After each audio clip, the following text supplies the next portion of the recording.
Le Premier ministre a présenté le plan d'action du gouvernement le vendredi dernier. Ce lundi 19 mai, les membres du Conseil national de transition se sont réunis pour examiner et débattre du contenu du document. Les épreuves écrites du CAP ont officiellement débuté ce lundi 19 mai. Il s'agit du premier examen ouvert pour cette année scolaire 2024-2025. Obtenu 2 ans après le DF, le CAP représente un tremplin vers la vie professionnelle pour de nombreux jeunes. Le Mali et le Niger ont conclu plusieurs protocoles d'accord pour assurer un approvisionnement stable en hydrocarbures dans les régions du nord du Mali touchées par une pénurie persistante. Cet accord de coopération énergétique a été officiellement ratifié par les autorités des deux pays. Mesdames et messieurs, bonsoir à vous, ravi de vous retrouver pour une nouvelle édition du 1945. Le Premier ministre a présenté le plan d'action du gouvernement vendredi dernier. Ce lundi 19 mai 2025, les membres du CNT sont réunis pour examiner et débattre. Assetoumani Koulibaly. 48 heures après la présentation du plan d'action du gouvernement par le Premier ministre, les membres du Conseil national de transition sont réunis ce lundi 19 mai pour débattre sur les 8 axes qu'ils contiennent. Parmi ces axes soulignés figuraient les questions liées à la sécurité, la santé, les réformes politiques, la diplomatie, mais également la tenue des élections transparentes. À l'ouverture des débats, plusieurs questions portant sur la sécurité, l'éducation ou encore le climat social ont été adressées au chef du gouvernement. Mais cette communication gouvernementale, j'aimerais bien savoir qui la coordonne. Est-ce qu'elle a un plan de communication? Parce que à un moment, vous voyez un ministre qui fait des conférences de presse mensuelles, vous avez d'autres ministres qui, sur des textes essentiels, se contentent de points de presse. Pour ceux qui ne savent pas ce que c'est, un point de presse, c'est on vient vous dire quelque chose, vous n'avez pas le droit de poser des questions. Alors que dans une conférence de presse, vous avez le droit de le faire. Quelles sont les mesures prises par le gouvernement pour la réouverture prochaine des écoles fermées? Parmi les préoccupations figure aussi la double fonction de certains enseignants qui sont affectés dans les ministères, en plus de leur mission de dispenser les cours. Les conditions des Maliens vivant au centre du pays étaient aussi sur table. La question que j'ai posée, c'est par rapport à la dépolitisation de l'administration du Mali. Parce qu'en réalité, les gens confondent les intérêts partisans aux intérêts publics. Quand tu regardes l'administration, les fuites de documents, la lourdeur administrative est due à cette gestion-là aujourd'hui.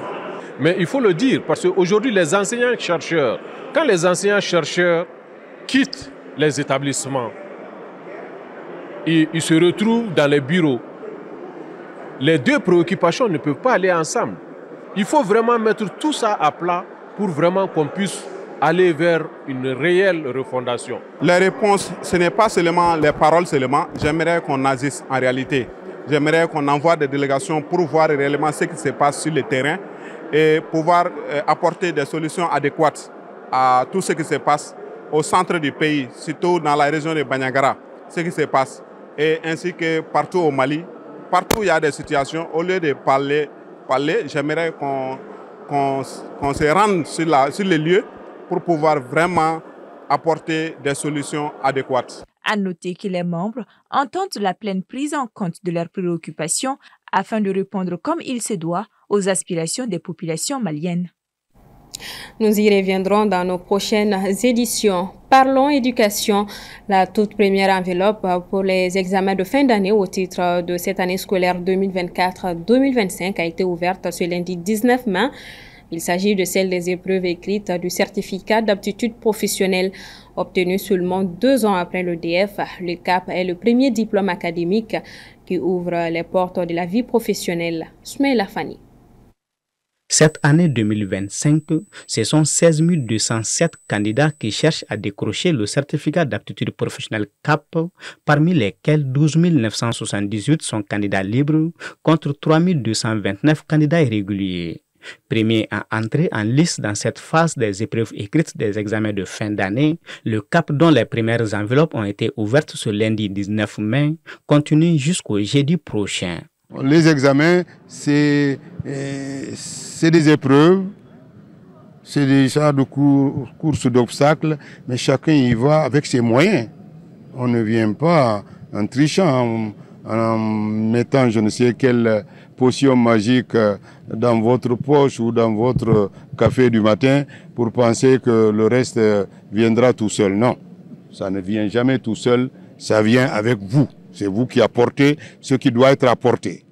Premier diplôme académique sur le marché de l'emploi, les postulants sont évalués dans les filières comme aide comptable, employé de bureau et de banque, boulangerie-pâtisserie, dessin bâtiment, électricité, maçonnerie et mécanique auto. C'est un diplôme reconnu internationalement qui permet d'accéder au niveau des marchés de travail pratiquement dans toutes les spécialités. On forme ainsi des ouvriers qualifiés. Sans ouvriers qualifiés, on ne peut pas parler de techniciens supérieurs, on ne peut pas parler d'ingénieurs. Ce sont eux qui ont la main dans la pâte et c'est eux qui sont les agents de maintenance, les agents qui sont à pied d'œuvre dans pratiquement tous les métiers. Et si vous regardez aujourd'hui, parmi les candidats, il y a beaucoup de CL, des gens qui partent sur les marchés, qui sont déjà insérés et qui reviennent passer ces diplômes pour assurer leur promotion. Bien sûr, après le certificat d'aptitude professionnelle, il y a cette passerelle qui est là, qui permet d'aller au brevet de technicien. Et avec les brevets de technicien équivalent bac, on peut aussi accéder à l'enseignement supérieur. Selon les statistiques de l'Observatoire national de l'emploi et de la formation, le taux de chômage des diplômés du CAP est passé de 24,7% en 2010 à 17,8% en 2020. Et sur l'ensemble de ces diplômés, seulement moins de 35% occupent des emplois qui ne sont pas en adéquation avec leur formation. Monsieur Abdoulaziz Aguissa est le nouveau vérificateur général du Mali depuis le 16 mai 2025. Reconnu pour sa rigueur administrative, son portrait est dressé par Aminata Keïta. Les finances publiques maliennes ont un nouvel arbitre chargé de renforcer le contrôle de la gestion publique et de lutter efficacement contre la corruption et la délinquance économique et financière.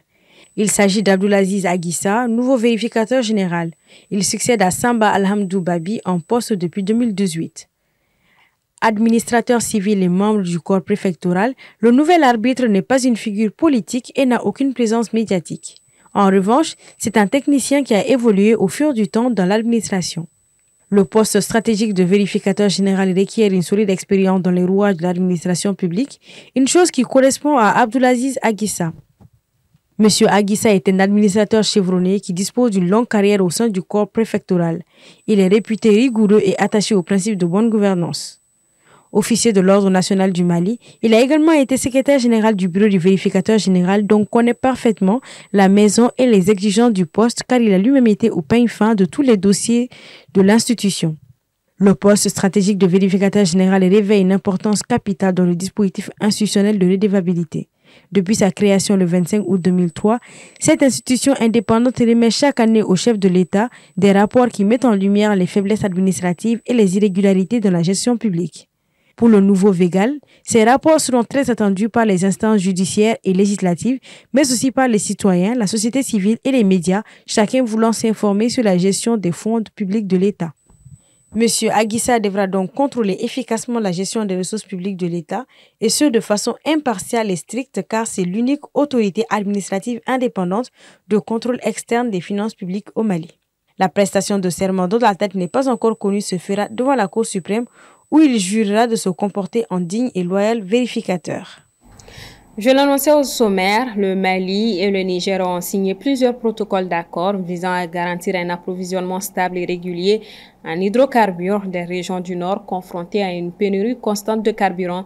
Cet accord de coopération énergétique qui vient d'être ratifié officiellement par les responsables des deux pays établit un partenariat stratégique destiné à favoriser le développement économique et énergétique des dites régions du Mali. Djeneba Samaki. Depuis plusieurs mois, les régions septentrionales du Mali sont confrontées à une grave pénurie de carburant, les prix du litre d'essence pouvant atteindre 2000 francs CFA contre 775 francs CFA sur le plan national. Une situation aggravée par la fermeture de la frontière algérienne liée à la destruction d'un drone des FAMA par l'Algérie. À Menaka, nous sommes toujours dans la situation d'un prix qu'on considère trop élevé parce que le prix du litre ici est à 2000 francs.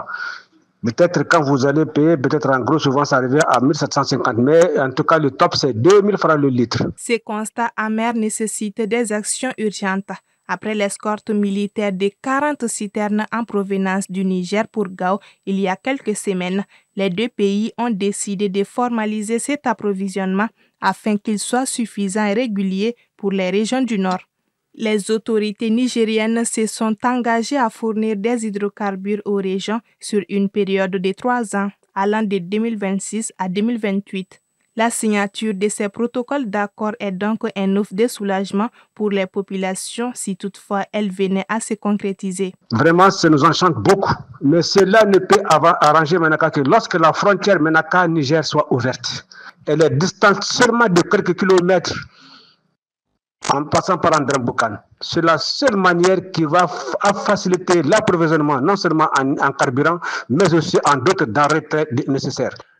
Ce que nous demandons, c'est la mise en œuvre rapide, n'est-ce pas, de ce protocole qui vient d'être signé pour en tout cas permettre de relancer l'économie au niveau local. Parce qu'aujourd'hui, avec la situation énergétique qui sévit, n'est-ce pas, qui a beaucoup anéanti l'élan de l'économie, qui a beaucoup fait reculer notre économie, et aujourd'hui est un aspect très important.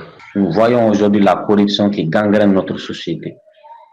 Il faut que cela soit contrôlé, il faut que cela soit vraiment mis à la disposition des populations pour une bonne réussite de la situation. Beaucoup d'observateurs sont sceptiques quant à l'exécution des présents protocoles d'accord car ils ne sont pas les premiers du genre. En effet, en 2024, les deux pays avaient signé un protocole d'accord similaire dans lequel le Niger s'était engagé à fournir 150 millions de litres de gasoil à EDM SA afin d'améliorer sa fourniture d'électricité. Très peu de quantités ont jusqu'ici été livrées. En mars également, le Niger faisait lui-même face à une pénurie de carburant, sa production nationale ne parvenant pas à couvrir l'ensemble des besoins du pays. Et on boucle avec le sport. La 23e journée du championnat Ligue 1 a démarré ce dimanche avec 3 rencontres au programme. Après sa victoire sur l'US Bougouni, 5-2, le Djoliba AC garde le contact avec le leader, le Stade malien de Bamako. Belle opération aussi pour l'AS Bakaridjan qui a dominé l'USFAS d'1-0. Quant aux étoiles du Mandé, elles poursuivent leur opération de maintien en arrachant le nul contre le Binga FC. Ce lundi, où cette 23e journée sera bouclée, 4 matchs sont au programme, parmi lesquels la rencontre entre le leader Stade malien et l'US Bougouni. Voilà donc qui referme ce 19:45. Merci de votre constante fidélité. Bonsoir à tous et à demain.